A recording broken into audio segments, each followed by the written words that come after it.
So mga tol, nakakagulat po na balita ang sumabog kanina lang sapagkat binunyag po ni former WBC Featherweight World Champion Mark Magnifico Magsayo na siya ang papalit kay Lamont Roach Jr. kapag hindi tumuloy si Lamont Roach Jr. na labanan si Gervonta Tank Davis ngayong March 1 na gaganapin sa Barclays Center, Brooklyn, New York. So ibig sabihin mga tol, Mark Magsayo versus Tank Davis ang magaganap kapag nag-withdraw itong si Lamont Roach Jr. Basahin po natin mga tol ang report mula sa Viva Promotion. Former WBC champion Mark Magnifico Magsayo of MP Promotion has been revealed as a potential replacement opponent of Gervonta Tank Davis if Lamont Roach Jr. is unable to fight on March 1st at the Barclays Center in Brooklyn. So malinaw mga tol na totoo ang balitang yan. Mismong Viva Promotion na po kasi ang nag-announce. Pero ang tanong ngayon ng mga Pinoy fans mga tol, kaya na daw kaya ni Magsayo itong si Gervonta Tank Davis? Mukhang nag-aalinlangan nga po ang mga Pinoy fans mga tol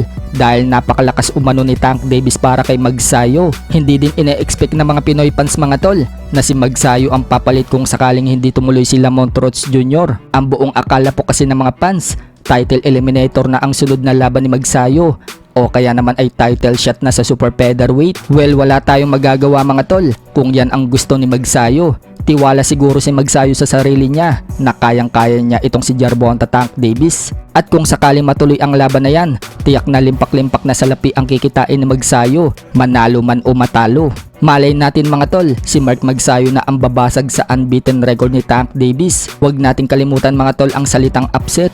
Kahit kanino, pwede mangyari yan. May lakas pa naman itong si Mark Magsayo. Kung sakaling matuloy yan mga tol, ipanalangin na lang natin na manalo si Magsayo. Sa kabilang banda naman mga tol, malungkot na balita po para sa mga atletang Pilipino sapagkat ang kasamahan ni Yomar Marshall sa national athletes na si Southeast Asian Games gold medalist Mervin Guarte patay matapos pagsasaksakin sa dibdib ng di kilalang lalaki habang natutulog ito sa sala. Nangyari po yan sa hometown niya sa Calapan City, Oriental, Mindoro. Ayon sa report mga tol, nangyari yan araw ng Martes. Nasa bahay umano si Mervin Guarte ng kanyang kaibigan na mangyari yan. Nakipag-inuman umano si Guarte at nakatulog sa sala. 4:30 na madaling araw mga tol, may pumasok daw na hindi kilalang lalaki at pinagsasaksak umano sa dibdib ang gold medalist. Nagawa pa daw itakbo sa ospital si Guarte, subalit hindi na po siya nakaligtas at binawian na siya ng buhay. Patuloy naman ang investigasyon mga tol kung sino ang gumawa at kung ano ang motibo sa pagpatay.